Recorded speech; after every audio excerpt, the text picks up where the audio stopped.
Bonjour à tous.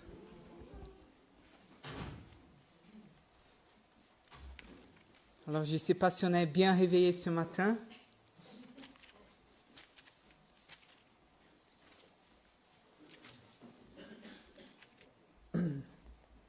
Mais en tout cas, cette nuit, j'étais réveillé encore dans la réflexion de cette parole. Je voulais vous inviter à ouvrir avec moi un Éphésiens chapitre 6.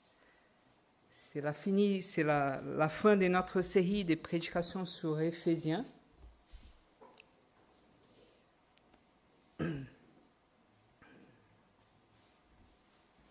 Éphésiens chapitre 6. Nous allons lire à tout le chapitre ensemble. Et je vous propose dans la version Nouvelle Français Courant. Et il nous dit, vous les enfants, puisque vous êtes unis au Seigneur, obéissez à vos parents, car cela est juste. Tu respecteras ton père et ta mère. Est le premier commandement suivi d'une promesse, afin que tu sois heureux et que tu jouisses d'une longue vie sur la terre.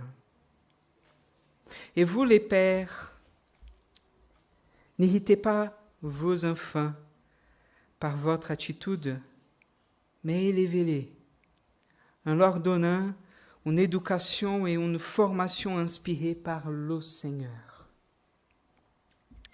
Vous, les esclaves, obéissez à vos maîtres, d'ici pas humblement, avec respect, d'un cœur sincère, comme si vous servez le Seigneur, le Christ. Ne le faites pas seulement quand ils vous surveillent pour leur plaire, mais accomplissez la volonté de Dieu de tout votre cœur, comme des esclaves du Christ. Servez-les avec bonne volonté, comme si vous serviez le Seigneur lui-même et non des êtres humains. Rappelez-vous que chaque personne, qu'elle soit esclave ou libre, si elle a fait quelque chose de bien, sera récompensée par le Seigneur. Et vous, les maîtres, faites la même chose à l'égard de vos esclaves. Abstenez-vous de toute menace. Rappelez-vous que vous avez, vous et vos esclaves, le même maître dans les cieux qui n'avantage personne. Enfin, puisez votre force dans l'union avec le Seigneur, dans la puissance manifestée avec tant de force. Prenez sur vous toutes les armes que Dieu fournit afin d'être capable de tenir bon face aux ruses du diable, car nous n'avons pas à lutter contre des êtres humains, mais nous devons lutter contre les pouvoirs, les autorités, les maîtres de ce monde obscur, contre toutes les puissances spirituelles mauvaises qui sont dans les cieux. Saisissez donc maintenant toutes les armes de Dieu. Ainsi, quand viendra le jour mauvais, vous aurez la force de résister, après avoir combattu jusqu'à la fin. Vous tiendrez encore fermement votre position. Tenez-vous donc prêts. Ayez la vérité comme ceinture autour de la taille. Portez la droiture comme cuirasse. Mettez comme chaussure à vos pieds le zèle à annoncer la bonne nouvelle de la paix. Prenez toujours la foi comme bouclier, et vous permettra d'éteindre toutes les flèches enflammées du mauvais. Et recevez le salut comme casque de la parole de Dieu, comme épée donnée par l'Esprit Saint. Par toutes sortes de prières et de demandes, priez en toutes circonstances grâce à l'Esprit. Veillez à cela avec persévérance. Priez pour tous ceux qui appartiennent à Dieu. Priez aussi pour moi, afin que Dieu m'inspire les mots justes quand je m'exprime. Et que je révèle avec assurance le projet de salut qui est la bonne nouvelle. Bien que je sois maintenant en prison, je suis l'ambassadeur de cette bonne nouvelle. Priez donc pour que j'en parle avec assurance, comme je le dois. Tichik, notre cher frère, qui est un responsable fidèle au service du Seigneur, vous donnera toutes les nouvelles qui m'y concernent, afin que vous sachiez ce qui je deviens. Je voulais donc envoyer un particulier pour vous dire comment nous allons et pour vous réconforter. Que Dieu le Père et le Seigneur Jésus-Christ accorde à tous les frères et à toutes les sœurs la paix et l'amour avec la foi. Que la grâce de Dieu soit avec tous ceux qui aiment notre Seigneur Jésus-Christ d'un amour inaltérable. Amen. On va prier. Seigneur notre Père Céleste, au nom de Jésus, je te prie, Père, que ton esprit agisse dans notre cœur ce matin. Et je te demande, Seigneur, au nom de Jésus, de nous conduire à ta volonté et à ta vérité. Sois loué et sois glorifié au nom de Jésus. Amen.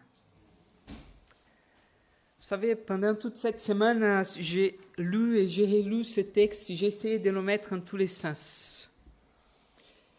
Et à un moment donné, je me suis dit, tant pis, je vais y aller. Parce que c'est le type de texte que je vais déplaire à tous. Et je vais déplaire à tous parce que, avant de vous parler à votre cœur, je vais vous parler à vos idées reçues. Il y a toutes les compréhensions que vous avez. C'est d'ailleurs ce qui s'est passé la semaine dernière. Pourquoi? Parce que Paul nous parle dans 3 types de relations, hommes et femmes, enfants, parents, esclaves, homme, maître ou employé, employeur, dans les termes actuels. Et il va nous parler dans cette lieu, en quelque part, où s'exerce une espèce d'autorité sociale visible. J'aime bien la notion de Luther, qui va faire une distinction par la compréhension de ces textes, et on va revenir après. Et ce que je voulais dire, c'est que, quoi qu'il en soit, on a nos positions et nos compréhensions. Pour nous les hommes, on va plutôt être dans cette position, l'homme en tant qu'autorité de la maison, et pour certaines femmes aussi. D'autres femmes vont être plus féministes, ils vont dire « mais non, nous sommes des égaux ».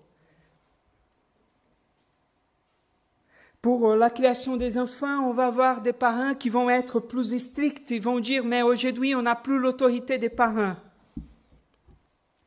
Pour d'autres, vont être plus dans une création positive, vont donner plus de place aux enfants.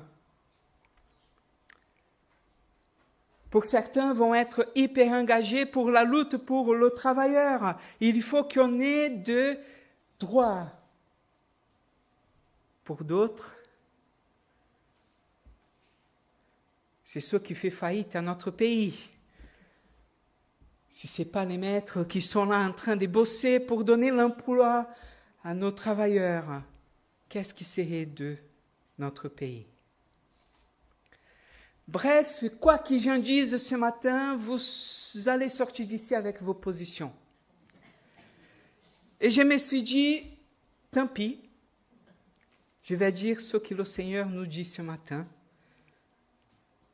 Parce que je vais vous dire ce matin, il va déplaire à tous les camps.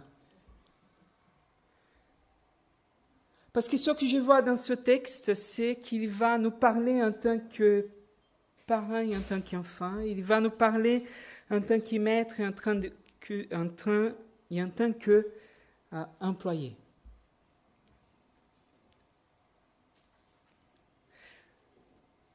Il y a un théologien qui va dire que Paul ne s'intéresse pas à rediscuter les rôles sociaux de chacun. Paul n'est pas intéressé dans les choses de ce monde. Il n'est pas intéressé à réfléchir quelle est la bonne position et comment on doit, et si c'est juste ou pas socialement que cette position. Paul, il réfléchit qu'est-ce que le Seigneur souhaite là où nous sommes pour qu'on puisse proclamer la bonne nouvelle du Seigneur.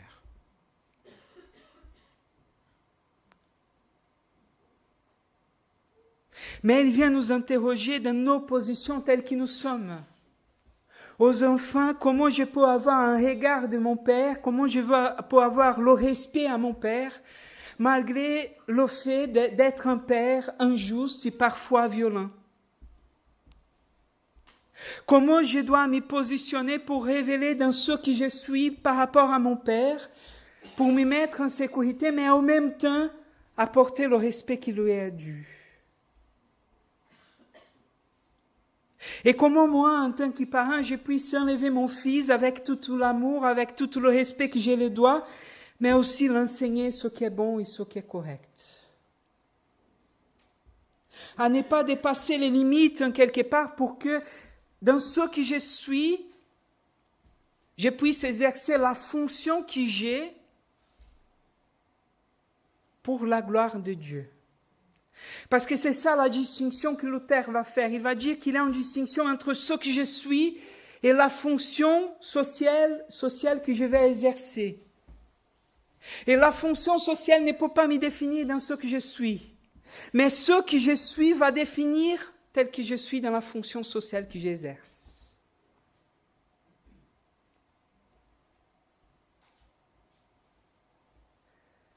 Thiago, c'est trop compliqué. Trop compliqué. Allons-y alors un peu plus simplement. Fils, est-ce que votre action glorifie le Seigneur? Parrain, est-ce que votre enseignement conduit votre fils à glorifier le Seigneur?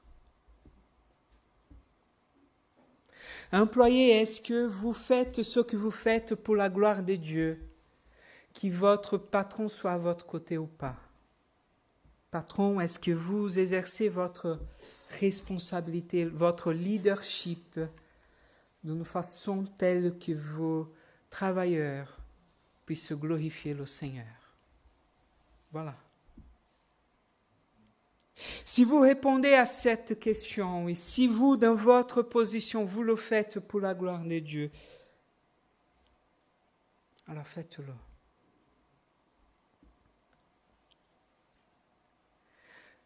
Paul n'était pas en train de discuter comment et les formes. Nous le devons discuter. Parce qu'hier soir, ici, dans cette assemblée, nous avons entendu encore un témoignage d'une sœur qui nous parlait de la violence que son père faisait à la maison. Et frères et sœurs, je suis désolé, mais on est plus dans le combat apologétique de nos positions, de dire que le féminisme, par exemple, est une mauvaise chose, et là, on va prendre toutes les caricatures pour décrédibiliser cette position et pour dire, ben, voilà notre position. Et de l'autre côté, ils vont faire la même chose, vont prendre des caricatures, des choses pour... Et là, on parle à des sourds, et là, ça ne nous amène à rien. Certes, le monde va nous apporter tout, et il y aura des bonnes choses et des mauvaises choses. Quand je prends le mouvement féministe et que je le lis sérieusement et que je vois comment les femmes étaient traitées, je me rappelle que ma grand-mère n'a pas choisi son mari. C'est son père qui l'a choisi, elle n'avait aucun choix. Qu'elle n'avait pas le droit de travailler, de voter même. Je ne peux pas dire que c'est un vain, cette lutte. Quand je vois qu'aujourd'hui, on va discuter sur le rôle de l'homme et de la femme, et que je vois certaines bêtises, des gens qui disent que l'homme, s'il fait la vaisselle, il perd sa masculinité. mince, alors je suis une femme. C'est moi qui fais la vaisselle à la maison. Quand je vois certains hommes qui prennent sa position et des femmes qui sont là en train de travailler la même charge horaire, mais en arrivant à la maison, l'homme va prendre et regarder le match pendant que la femme doit nettoyer, préparer le repas, prendre soin des enfants. Et dire que c'est ça la lutte pour l'autorité, et ça c'est la mise en question de l'autorité de l'homme, frères et sœurs. Quand je vois des enfants qui s'expriment et qui parfois crient,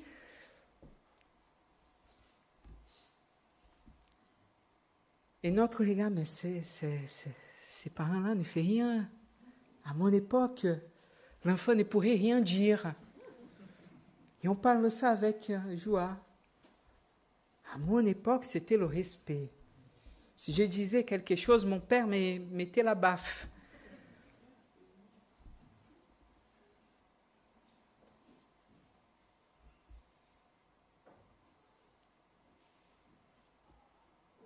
Je me souviens quand je ne pouvais rien dire à mon père.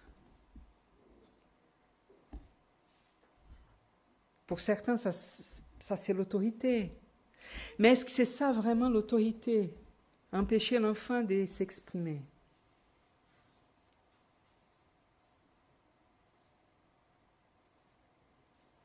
Certains vont lire ça et vont dire, mais ça c'est la bonne époque, on pouvait avoir des esclaves, il n'y avait rien à dire, simplement à faire. Ce que je veux dire par là, c'est que dans le monde, il y aura toujours des injustices. Et tant qu'on est en train de se battre pour essayer de faire valoir notre position contre les injustices du monde, on va parfois se mettre à mal et à défendre ceux que nous ne voulons pas défendre. Paul ne se donne pas ce mal-là. Paul va nous dire, il va nous interpeller personnellement, il ne va pas dire « Voici ce que vous devez faire pour juger ce que les autres font ». Ce n'est pas le but de Paul. Le but de Paul pour nous ce matin, c'est de nous dire être dans le Seigneur, être rempli dans le Saint-Esprit, vivre la vie du Seigneur. Ça doit se manifester dans notre forme de vivre. Et comment nous devons manifester cela? Par des relations dans lesquelles nous ne sommes pas là simplement en train d'exiger notre position sur notre fonction, mais dans laquelle cette fonction que j'exerce, cette position que j'ai, que ce soit dans l'autorité ou pas, que je le fasse pour la gloire du Seigneur. Que je le fasse avec tout le respect, que je comprenne que ma position, ce n'est pas celle qui doit être le dominateur, dans un autoritarisme. Et que si ma femme ne me respecte pas, alors je vais faire valoir mon droit. Non.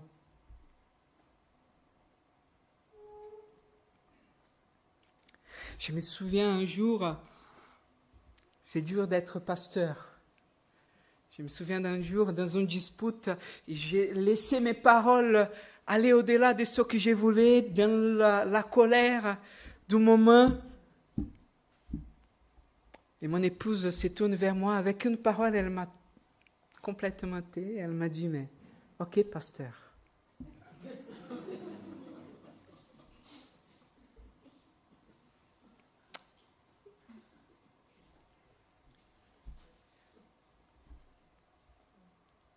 Frères et sœurs, parfois on se met en dispute et on se met en mal, en conflit les uns avec les autres. Parce que tout simplement, on ne sait pas se positionner dans la fonction qu'est la nôtre, pour le bien de l'autre. Alors je ne dis pas qu'il a, ça suffit de dire ça et c'est la parole magique pour être bien. Ah, si c'était aussi facile. Combien de fois je dois dire à mon fils et exercer un peu plus fermement, et d'autres, quand j'essaie d'être un peu plus fermement, je dis, mais mince, j'ai dépassé.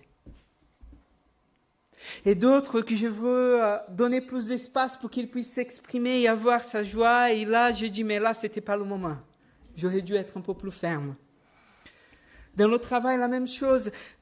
Voilà, c'est la difficulté de notre dynamique de la vie. C'est qu'on ne va pas réussir à être parfait partout et à tous les moments.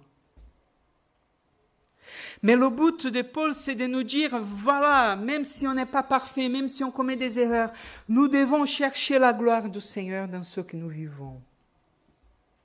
Et nous laisser remplir du Saint-Esprit, non seulement dans nos moments de prière, dans nos moments de louange, mais que cela puisse rayonner dans ce que nous sommes et par où nous sommes.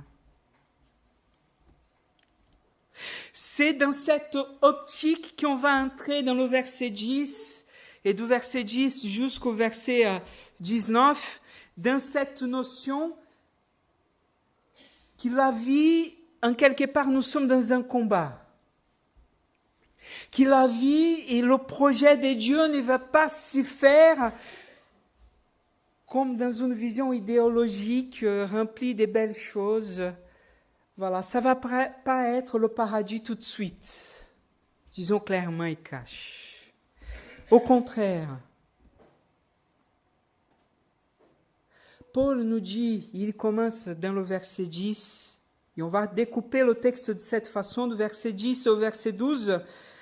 Paul vient nous introduire cette thématique et nous dit, ben voilà, vous devez vous remplir, vous devez chercher la connaissance de Dieu et mettre ça dans votre vie. Il va nous donner des exemples pratiques dans notre vie quotidienne, dans nos fonctions sociales. Voilà, vous devez chercher à glorifier le Seigneur.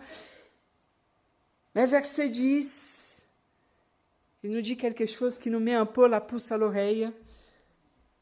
Puisez votre force dans l'union avec le Seigneur. Fortifiez-vous. S'il nous dit ça, c'est parce que ça ne va pas être simple et facile. Ça ne va pas être la vie en rose. Notre vie va passer par des tribulations et difficultés. Or, Paul va nous dire qu'en plus de toutes les difficultés courantes de la vie, nous aurons un combat. Un combat. Mais ce combat, pour le vivre, pour le faire, nous devons puiser sur la force et cette puissance qui est dans le Seigneur, cette même puissance qui a ressuscité le Christ. Et cette même puissance, elle nous est là disponible à ceux qui cherchent la volonté de Dieu. Et chercher la volonté de Dieu, c'est obéir. À ceux qui se laissent remplir par le Saint-Esprit. Parce que le Saint-Esprit qui est en nous, quand nous le cherchons, quand nous nous laissons remplir par le Saint-Esprit, la puissance de Dieu est en nous. Et plus nous nous laissons remplir, plus cette puissance est active, est présente et est vive. Ce que Paul est en train de nous dire, c'est que la force pour bien vivre ne vient pas de nous-mêmes. Ce n'est pas dans les coachings que vous allez trouver. Ils vont vous aider à donner des places, à faire des choses. Ce n'est pas dans les psychologues. Ils vont vous aider à remettre vos idées et vos émotions en ordre. Ça, c'est bien. Et si vous pouvez le faire, faites-le. Mais la puissance vient du Seigneur. La puissance du changement, la puissance qui nous rend capables de, Dieu nous donne par son esprit.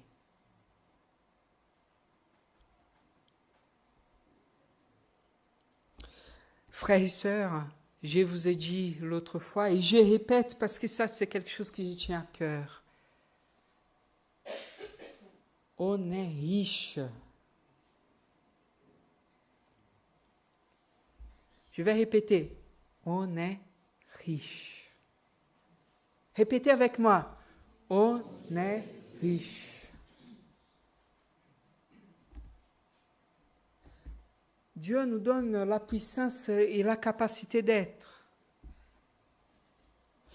Quand il nous dit ça, il nous dit, je vous donne la capacité, mais c'est à vous de le faire.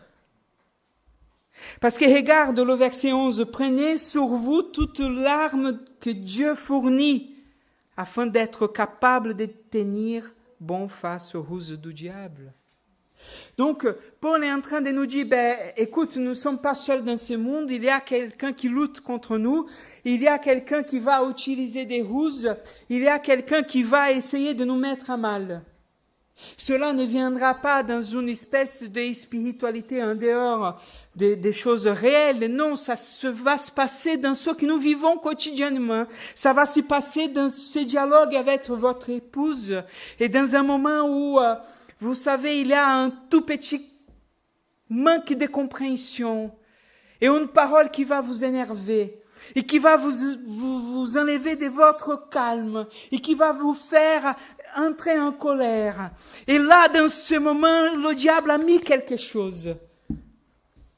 Et cet orgueil qui va venir, mais qui elle pense qu'elle est pour me parler comme ça? C'est là, en ce moment, votre combat.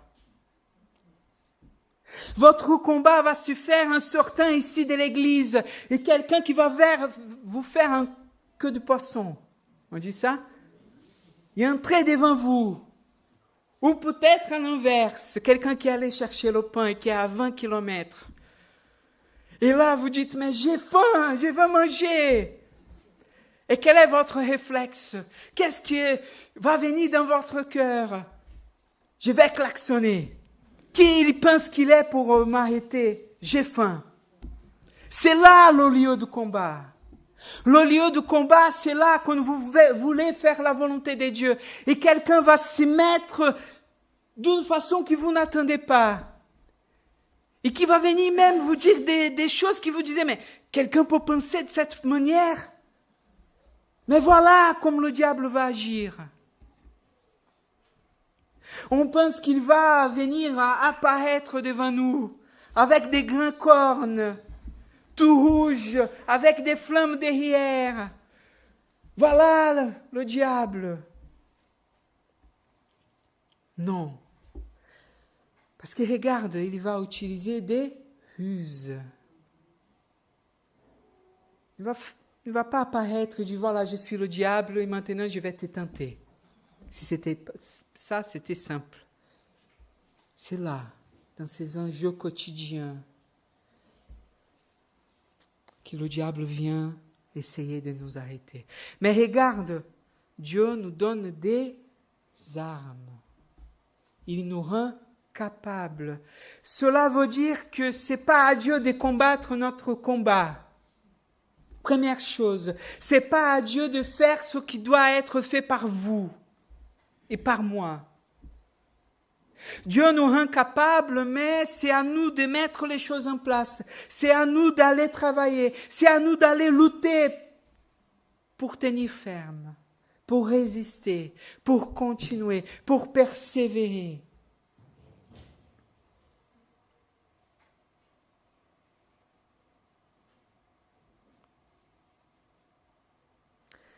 J'ai appris que nous pouvons recevoir les choses que la vie nous donne de deux façons. La première, c'est de regarder et de dire, mais mince, ça ne va pas. Mais mince, il y a une chose de plus. Mais mince, ma maladie encore. Et mince, il y a ces choses qui arrivent. De regarder la belle voiture que Dieu nous a donnée et de dire, mais regarde cette rayure, ça ne va pas du tout, il faut rendre cette voiture. Elle est parfaite, mais il y a la rayure, regarde. Nous pouvons regarder les choses de la vie comme quelqu'un qui s'y pitoie sur soi-même. S'apitoie. Comme quelqu'un qui regarde et qui dit, mais mince, je n'ai pas la chance. Ô vie, ô ciel, ô hasard. On peut regarder ces choses et dire, Dieu est avec moi. On va continuer et on va avancer. Et Dieu est avec moi, je vais continuer, je vais avancer. Voilà. Pour donner un autre exemple encore plus parlant, je vais vous demander de faire un exercice qu'on a déjà fait. Mais pour ceux qui sont nouveaux, on va refaire avec vous. Je vous demande de regarder la poussière qui est sur mes lunettes. Est-ce que vous arrivez à voir? Est-ce que vous voyez?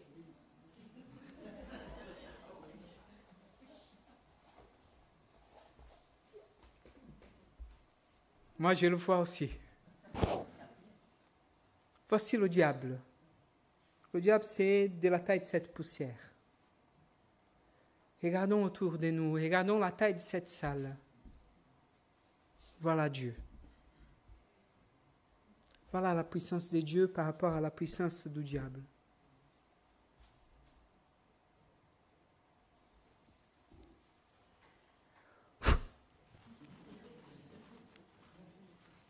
C'est parti.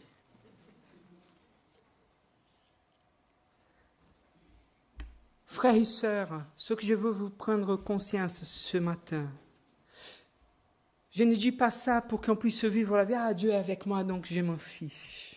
C'est pas ça. C'est que Dieu nous donne, nous rend capables. Il nous donne sa puissance est en nous.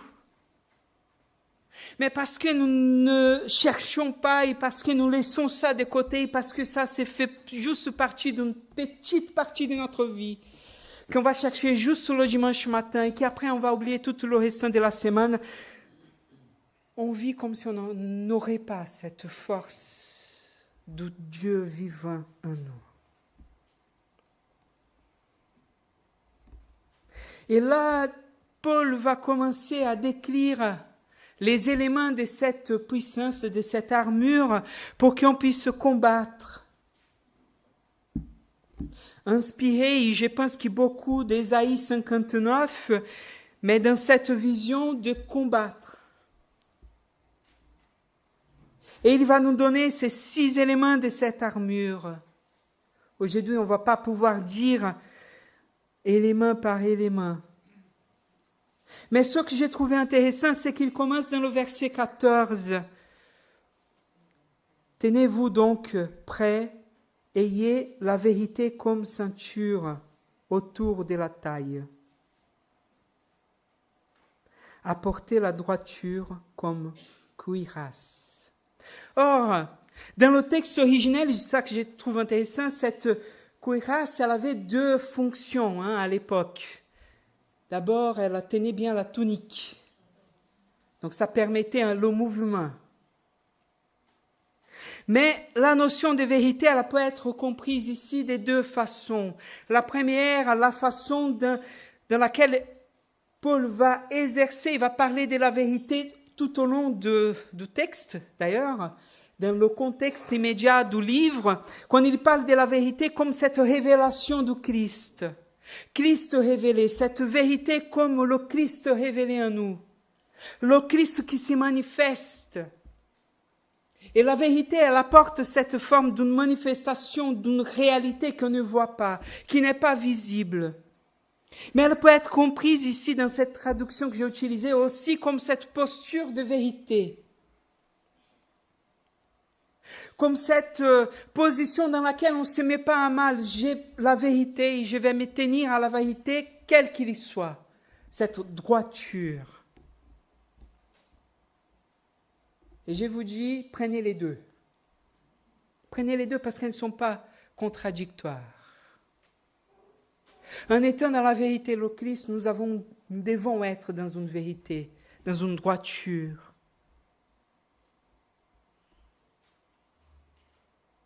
Deuxième, mettez comme chaussure à vos pieds le zèle d'annoncer la bonne nouvelle.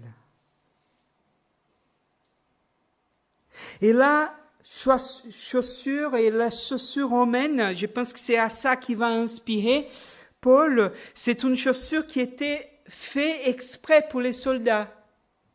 C'est des chaussures qui venaient jusque presque aux genoux, qui s'entremêlaient pour qu'on ne glisse pas, pour que le chemin ne soit pas fait exprès pour. Mais là encore, on peut l'interpréter de 2 façons. comme celui qui marche dans l'évangile, dans l'annonce, dans cet message qu'il annonce, comme celui qui s'y comporte, qui agit en conformité à l'annonce, à l'évangile. Mais il peut être aussi traduit comme nous le venons ici, comme celui qui va apporter, qui est zéleux, qui zèle pour l'annonce, pour parler, pour proclamer l'évangile là où il va. Et là encore, je vous dis, ne sont pas contradictoires, tenons les deux.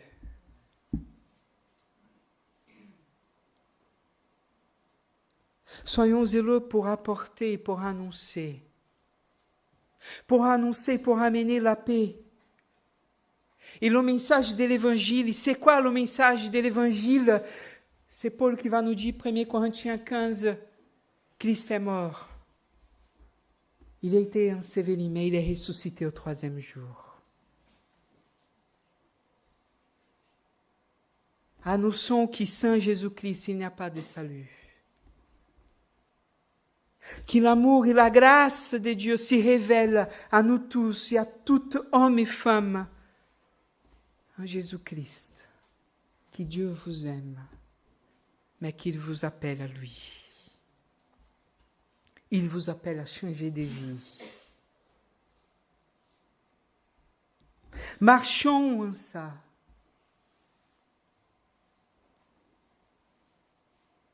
Verset 16, prenez toujours la foi comme bouclier.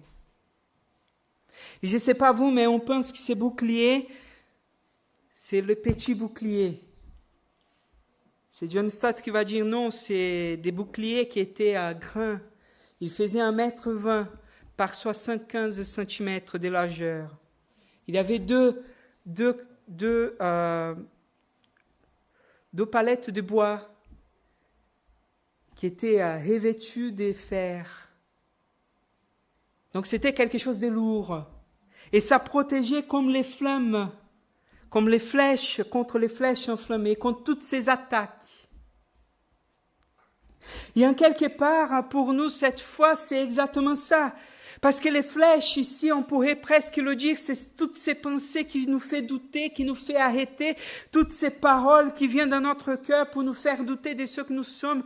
Combien de fois nous sommes pardonnés par Dieu et nous vivons dans la culpabilité et dans cette accusation intérieure comme si nous n'étions pas bons, comme si les choses qu'on fait n'étaient jamais bonnes. Combien de fois ces paroles viennent pour nous faire douter de ce que nous sommes et de ce que Dieu est pour nous. Nous faire douter des promesses de Dieu pour notre vie. Nous faire douter de ce que Dieu est lui-même. Ici, ce que Paul est en train de dire, c'est notre foi doit rester. Je ne comprends pas comme ça. Je ne me sens pas pardonné, mais la parole me dit que j'ai pardon, Seigneur. Alors je vivrai comme je suis pardonné. Peu importe si en moi, je ne comprends pas comme ça. Peu importe si ma conscience me rend coupable. J'accepte le pardon de Dieu et je vivrai ce pardon. Et je ne dis pas que vivre comme ça, c'est facile. Mes frères et sœurs, les promesses de Dieu, c'est avant tout pour nous faire comprendre et nous faire avancer.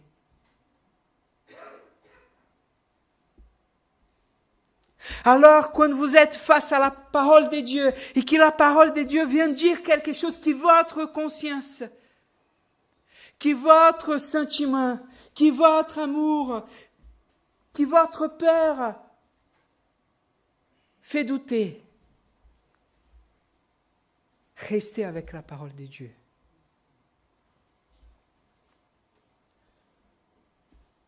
Quand vous priez et que dans votre cœur, vous ne vous sentez pas écouté par Dieu, mais que la parole vient dire, mais Dieu, il y penche les oreilles pour vous écouter. Restez avec la parole de Dieu parce que Dieu est là, même si tu ne le sens pas. Quand vous passez par des tribulations et que vous vous sentez perdu, restez. Regardez les promesses et l'espérance en Christ. Recevez le salut comme casque et la parole de Dieu comme épée. Vous savez, le casque, il était aussi là pour protéger. Bien entendu, si vous venez avec une hache, ça pourrait couper au milieu. Mais ça protégeait aussi contre ces flèches. Mais le casque, il n'avait pas que la fonction de protéger, il avait aussi une fonction décorative. Il parlait aussi des fonctions. Certains avaient des plumes, des plumages, d'autres avaient une partie des vins. Bref, il y avait une symbolique là-dedans. Portons le salut.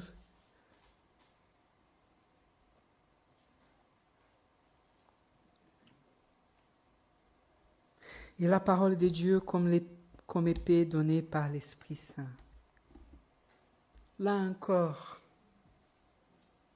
l'épée qu'il va parler ici, dans le mot qu'il a utilisé, c'est pas une énorme épée, c'est pas une épée de cette taille-là. C'était une petite épée. Donc ça, c'était un combat vraiment en proximité contre votre ennemi.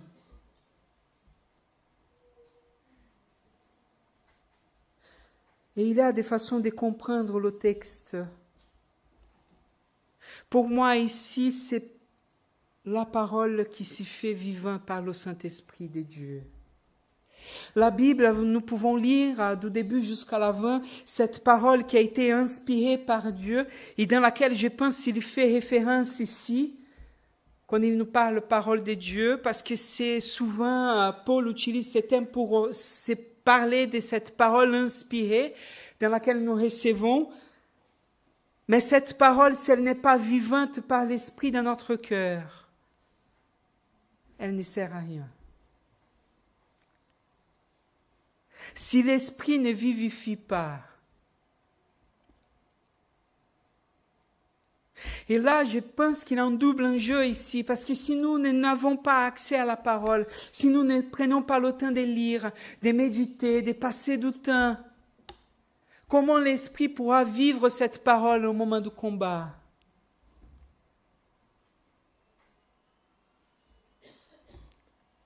Et là, je suis au combat et mince, je pars mon épée avec moi.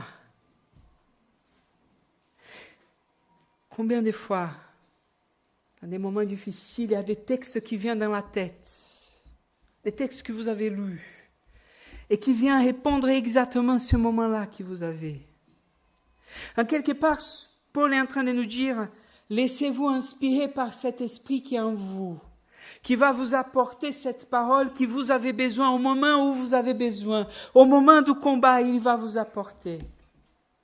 Mais soyez prêts.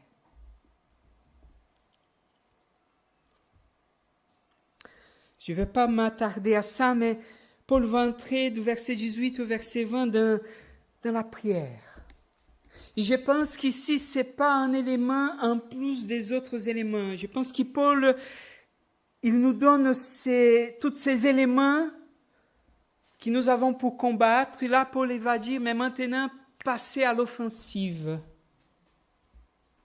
Avec toutes ces choses, priez. Priez sans cesse, priez pour vous, priez pour nous, priez pour vous, suppliez le Seigneur, intercédez pour l'autre, intercédez pour ceux qui amènent la parole, pour que ceux qui amènent la parole puissent le faire, pour ceux qui ont la responsabilité de proclamer qu'ils le fassent. Priez pour vous, priez sans cesse.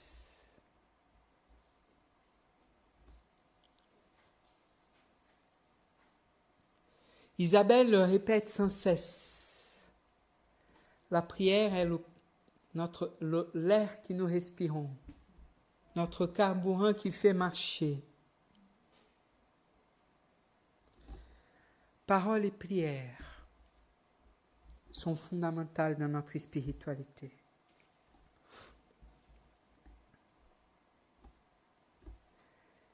Et si dans notre vie cela ne marche pas, combien de fois la première signe de notre refroidissement de la foi, c'est la difficulté de lire la parole et de prier.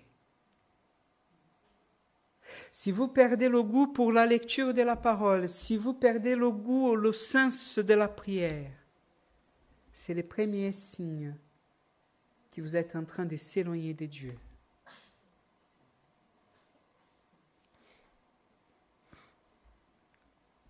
C'est le premier signe pour vous dire que votre attention n'est pas là où elle devait être. Revenez. Revenez parce que les prochaines étapes, c'est de s'éloigner de plus en plus. Et plus de choses vont arriver dans votre vie qui vont te donner de moins en moins de possibilités et de volonté à le faire. Cela signifie tout simplement que votre chair est en train de prendre au-dessous de l'esprit, en vous, dans votre cœur. Frères et sœurs, dans le chapitre 6, je dirais que la boucle est bouclée. Paul est en train de nous parler d'une spiritualité qui n'est pas une hyper-spiritualité, dans laquelle nous devons abandonner la vie pour vivre la foi, dans laquelle on ne doit pas chercher à transformer notre caractère pour chercher la volonté de Dieu, dans laquelle on ne doit pas réfléchir de façon rationnelle pour simplement chercher le côté spirituel. Mais Paul est en train de nous dire aussi, si nous rendons simplement notre vision rationnelle, si nous arrêtons de prier, si nous arrêtons de chercher la volonté de Dieu et d'avoir un regard spirituel dans ce qu'on vit quotidiennement, nous sommes aussi de côté. Cherchons à vivre les spiritualités telles que Paul nous parle ici.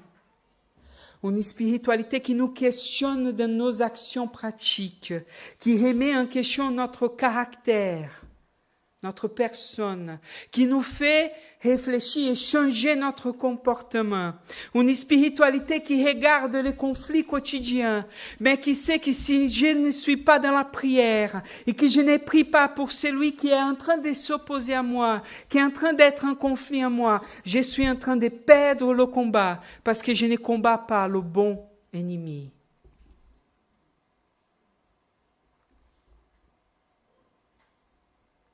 Combien de fois, et je vais finir par un témoignage, une sœur qui a vécu dans un mariage vraiment violent. Son mari avait une addiction dans l'alcool. Et je l'ai connue pendant à peu près 20 ans. Elle était dans la prière, jour après jour. Et malgré toutes les attentes et même les conseils de quitter son mari, parce que ça devenait dangereux, elle était là, non, je vais prier pour lui, Dieu va changer mon mari. Et après 20 ans de prière, son mari a été pris par la police dans une situation vraiment... il a été mis à force dans un lieu où c'était le sevrage. Et dans ces lieux, par la prédication des frères et sœurs qui ont allé prêcher l'évangile, il a connu le Seigneur. Il est retourné dans sa maison transformé. Cet homme était le vin et le vin complètement différents. Et dans sa maison, il priait jour et nuit. Il venait, il évangélisait. Il était transformé, il était là, un homme aimant à son épouse.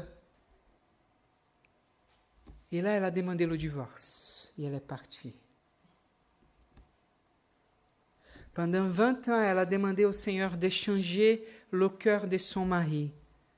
Mais pendant 20 ans, elle n'a pas préparé son cœur pour le changement de son mari. Combien de fois nous prions au Seigneur de changer l'extérieur et on se boute dans notre cœur et on se ferme et toute forme de parole qui vient nous questionner vient pour nous comme une violente agression. Prions pour que Dieu change la situation. Mais prions aussi pour que Dieu change notre cœur. Pour qu'on puisse être là pour accueillir ce que Dieu va faire. Pour qu'on puisse être prêt dans ces combats à être ce que Dieu veut là où il veut nous mettre. Je vous invite à prier. Seigneur, notre Père céleste, je t'ai prie, Seigneur, viens nous aider à suivre ta parole. Viens nous aider à prier. Viens nous aider à vivre selon ta volonté. J'ai toujours entendu que le miracle le plus puissant que Dieu peut faire, c'est pas la guérison d'un malade. C'est pas la manifestation des dons spirituels.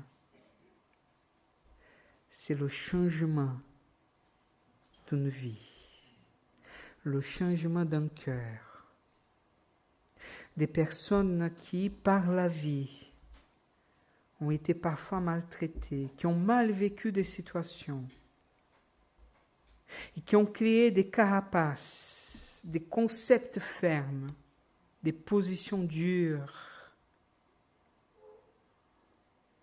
et qui se sont construits et qui, par l'Évangile, se laissent interpeller, changer, transformer, devenir une nouvelle créature dans le Seigneur. Père, là tu nous parles comment tu veux que nous, en tant que nouvelle créature, que nouveaux enfants, comme tu souhaites que nous vivions ensemble. Alors que ce soit toi, par ton esprit, qui puisse venir nous interpeller là où nous sommes.